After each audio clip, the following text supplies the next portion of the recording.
আপনার ঘরের আর্থিক অবস্থা একদমই খারাপ হয়ে গেছে, শত্রুরা সব পিছনে লেগে আছে। আপনার ঘরের সদস্যদের দিন প্রতিদিন শরীর খারাপ হচ্ছে, শরীর খারাপ ঠিক হচ্ছে না এবং ব্যবসায় লস যাচ্ছে। ঘরে একে অপরের সাথে তালমিল ঠিক হচ্ছে না। এরকমটা যদি আপনার সাথেও ঘটে থাকে তাহলে শনিবার দিন করুন এই প্রতিকার। 2 দিনের মধ্যেই এর ফলাফল আপনি দেখতে পাবেন।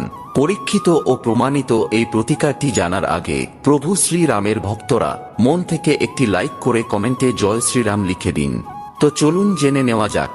4টি লাল শুকনো লঙ্কা, কিছুটা হলদে সর্ষে এবং 1 চামচ লবণ নিয়ে একত্রিত করে কাপড়ের একটি পুঁটলি তৈরি করুন। তারপর শনিবার সন্ধ্যাবেলায় পুঁটলিটি আপনার প্রত্যেকটি ঘরের কোণাতে স্পর্শ করিয়ে পরের দিন অর্থাৎ রবিবার সন্ধ্যাবেলায় লোকেদের চোখের আড়ালে পুঁটলিটি 4 রাস্তার কোনো মোড়ে ফেলে দিন। বিশ্বাস রেখে এই প্রতিকারটি করুন, ফল অবশ্যই পাবেন, এটা আমার আশীর্বাদ রইল।